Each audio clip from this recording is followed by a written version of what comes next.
우리 마태복음 27장 45절에서 56절까지의 말씀을 함께 읽도록 하겠습니다. 27장 45절에서 56절까지입니다. 우리 한 절씩 교독하시고 우리 마지막 절은 함께 읽도록 하겠습니다. 제6시로부터 온 땅에 어둠이 임하여 제9시까지 계속되더니 제9시쯤에 예수께서 크게 소리질러 이르시되 엘리 엘리 라마 사박다니 하시니 곧 나의 하나님 나의 하나님 어찌하여 나를 버리셨나이까 하는 뜻이라.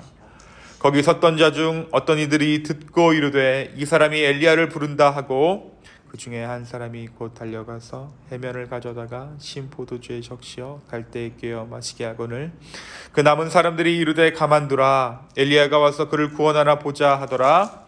예수께서 다시 크게 소리 지르시고 영원히 떠나시니라. 이에 성소 휘장이 위로부터 아래까지 찢어져 둘이 되고 땅이 진동하며 바위가 터지고 무덤들이 열리며 자던 성도의 몸이 많이 일어나되 예수의 부활 후에 그들이 무덤에서 나와서 거룩한 성에 들어가 많은 사람에게 보이니라.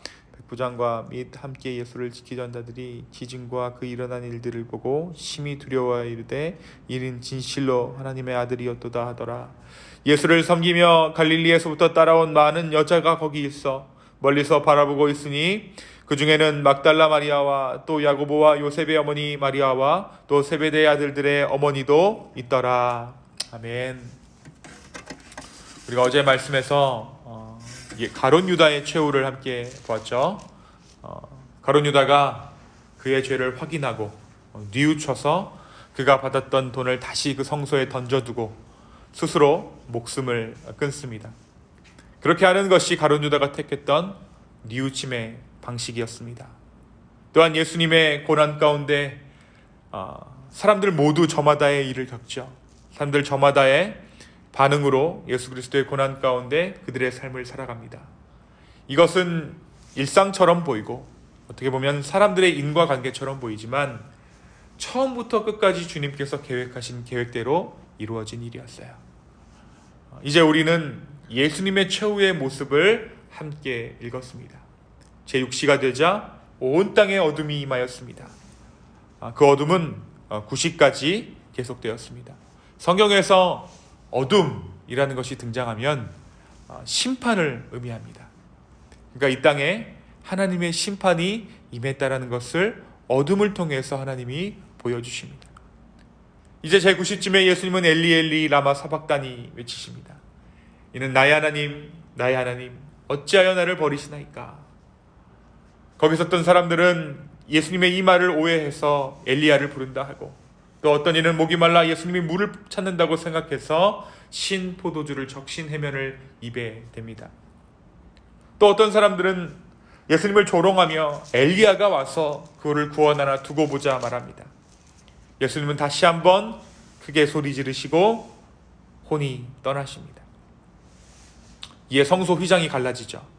성소 휘장이 어디서부터 어떻게 갈라진다고 말씀이 기록합니까? 위에서부터 아래로 갈라졌다. 누가 찢으신 걸까요? 하나님께서 찢으신 거예요. 이제 모든 자가 하나님 앞에 나올 수 있는 그 길이 열린 것입니다. 하나님께서 열어주신 거예요. 선악과는 어떤 것입니까? 선악과는 인간이 열은 거예요. 성소로 치자면 휘장으로 치자면 아래서부터 위를 찢은 거죠. 바벨탑도 마찬가지예요. 아래서부터 위로 쌓아 올라간 것이에요. 그래서 성소의 휘장은 위에서부터 아래로 갈라집니다. 하나님께서 드디어 열어주셨습니다. 땅이 진동합니다. 바위가 터집니다. 무덤들이 열리며 자던 성도의 몸이 일어나요. 이것들을 목격한 백부장들은 정말 예수님이 하나님의 아들이었구나 라고 그제서야 깨닫습니다. 또 말씀은 예수님의 마지막 순간에 예수님을 지키던 자들을 설명합니다. 신기하게도 예수님의 제자들의 이름은 하나도 등장하지 않습니다. 예수님의 마지막을 지킨 사람들은 모두 여성들이었어요. 당시에 천대받고 당시에 사회의 제2의 성으로 이야기되었던 그 여자들이 예수님의 마지막을 지켰다라는 것입니다. 사랑하는 기쁨의 교회 여러분, 오늘 말씀이 말하고 있는 예수님의 최후는 우리에게 무엇을 말해주고 있을까요? 먼저 예수님의 읍조리신 엘리 엘리 라마 사박단이라는 말씀은 시편 22편의 말씀입니다. 예수님은 자기 자신의 마지막 순간에 고통이 극에 달할 때에 시편 말씀을 통해서 자신의 심정을 말씀했던 거예요. 그러니까 예수님의 죽음조차도 말씀 가운데 이루어졌다라는 것입니다. 예수님이 정말 그 마지막 순간에 숨이 다 멎어갈 때에 고통이 극에 달할 때 시편 말씀을 암송하고 계셨던 것입니다. 예수님이 하나님 아버지로부터 버림받은 이유, 이렇게 주님 어찌하여 나를 버리시나이까 하며 시편의 말씀을 주님 앞에 올려드린 이유는 다름 아닌 저와 여러분의 죄악 때문입니다. 예수님이 십자가에서 피처만 죄인의 모습으로 아무도 알아주지 않는 조롱당하고 정말 고독한 죽음을 맞이하신 이유가 바로 우리의 죄 때문이라는 것이에요. 도무지 선해질 수 없는 우리의 죄악 때문에 예수님은 십자가에서 고통당하시고 죽음당하셨습니다. 사실 저희가 지나고 있는 이 강림절에 예수님의 십자가를 묵상한다는 것이 어떻게 보면 어색하게 느껴질 수 있습니다. 우리의 경험으로 보건대 예수님의 죽음은 아무래도 고난주간이나 묵상해야 되지 않나라는 생각이 들기 때문이죠. 물론 맞는 말입니다. 그러나 다른 관점에서 볼 수 있습니다. 우리가 예수님의 탄생을 묵상한다 말하지만 좀 정확히 따져볼 필요가 있다는 것이에요. 예수님이 정확하게 성천절에 태어나셨나요? 12월 25일에 태어나셨을까요? 아닙니다. 물론 여러 가지 이야기가 있지만 예수님께서 태어나신 날짜는 사실 정확하지 않아요. 그저 기독교회가 오래전에 의논해서 이날을 예수님의 나신 날로 정하자라고 약속한 것입니다. 우리가 이 강림절을 왜 묵상합니까? 이 땅에 오신 그 예수님이 소망 되신 것을 우리가 다시 한번 묵상하고 되새기는 것이 이 강림절의 목적이에요. 주님께서 이 땅에 오신 이유를 생각하는 시기가 이 강림절이기 때문입니다. 왜 예수님이 이 땅 가운데 오셨습니까? 십자가를 지시기 위해, 그 십자가로 말미암아 우리를 구원하시기 위해 오신 줄로 믿습니다. 주님께서 이 강림절에 우리 가운데 이 말씀을 묵상하게 하신 것인 줄로 믿습니다. 우리를 위해 십자가에 달리신 그리스도를 묵상하는 오늘 하루 되기를 예수님의 이름으로 축원합니다. 또 한 가지 오늘 말씀은 예수님의 죽음이 우리에게 진정한 소망이 됨을 말해주고 있어요.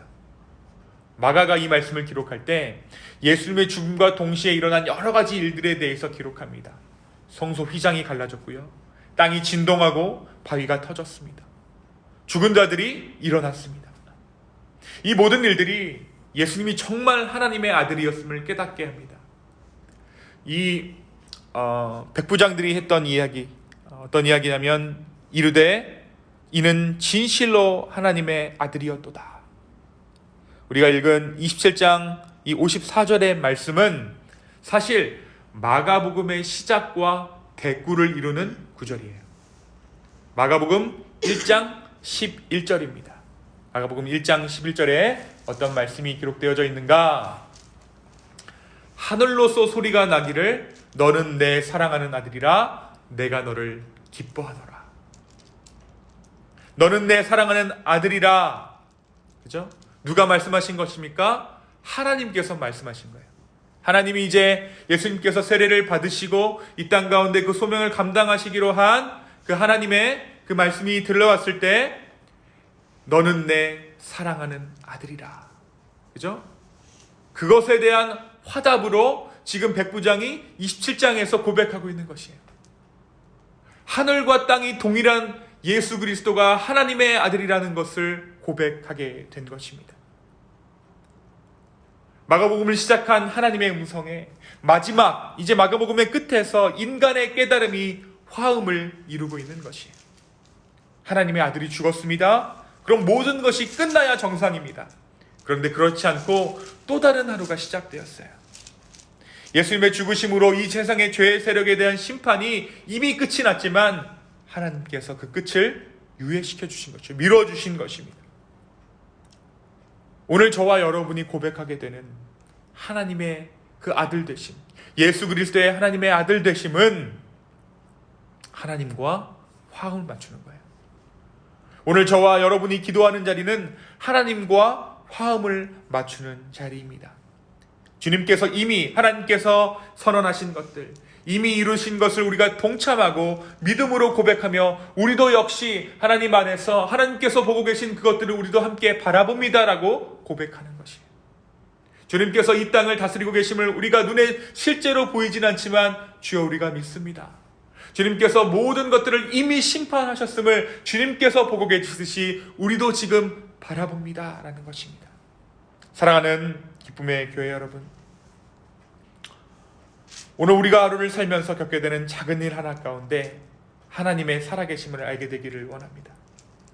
또 그러한 깨달음 가운데 우리가 이루는 모든 일들을 통해 주변이 하나님의 살아계심을 알게 될 줄로 믿습니다. 주님께서 이미 선언하신 것들, 이미 이루신 것을 우리가 동참하고 또 믿음으로 고백하며 우리의 음을 낼 때 그것은 절묘한 화음이 되어서 이 땅을 변화시킬 것입니다. 또 그러한 깨달음 가운데 정말 우리 주변이 하나님을 바라보게 될 것이에요. 우리가 노래로 하나님 앞에 찬양하고 예배하잖아요. 그죠? 나날이 교회 음악이 화려해집니다. 막 밴드도 등장하고 이런저런 악기들이 막 등장해요. 왜 그러한 노래들이 화려해질 수밖에 없을까요? 왜 그러한 노래들이 화려해질 수밖에 없냐면 우리가 삶으로 드리는 화음이 약해지기 때문이에요. 점점점 삶과 예배가 분리되어지고 있는 것입니다. 그러니까 삶은 힘들고 어렵고 예수님 믿는 것처럼 않는 것처럼 사는데 예배의 자리에 와서 예배만 점점점 화려해지는 거예요. 누가 그렇게 했습니까? 바리새인들이 그렇게 했어요.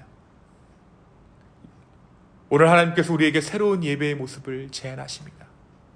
하나님께서 말씀하신 이미 선언하신 그것에 우리가 믿음으로 동참하는 것, 그것이 우리가 들려드려야 할 천상의 하모니인 줄로 믿습니다. 그래야 세상 사람들이 들어요. 교회 안에 음악이 화려한 것은 TV만 켜도 다 나옵니다.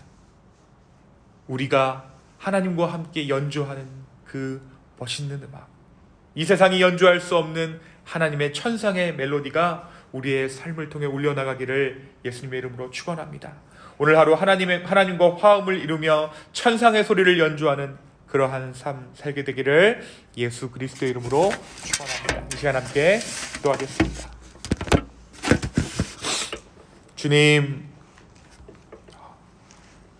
이 땅 가운데 오셔서 십자가를 지시고 우리의 모든 죄악을 담당하신 예수님, 오늘 하루 우리가 그 십자가를 묵상하게 하여 주십시오. 또한 우리의 삶에 정말 온전하게 이루신 그 일들을 바라보고 우리가 믿음으로 아멘 할 때 하나님, 그것이 하나님과 온전히 화합하는 줄로 믿습니다. 천상의 소리가 되는 줄로 믿습니다. 또한 그 소리를 통하여서 세상 사람들이 하나님 아버지가 누구신지를 알게 하여 주시고 예수 그리스도의 복음이 무엇인지 깨닫게 하여 주시옵소서. 주님, 우리의 예배가 우상되지 않도록 도와주시고 우리의 교회가 우상되지 않도록 도와주시고 성령 하나님, 오늘 우리의 마음 가운데 하나님의 그 말씀하심과 예수 그리스도의 복음이 다시 한번 우리의 영혼을 깨울 수 있도록 주여 축복 더하여 주시옵소서. 주님 감사합니다. 이 모든 말씀 살아계신 예수님의 이름으로 기도하였습니다. 아멘.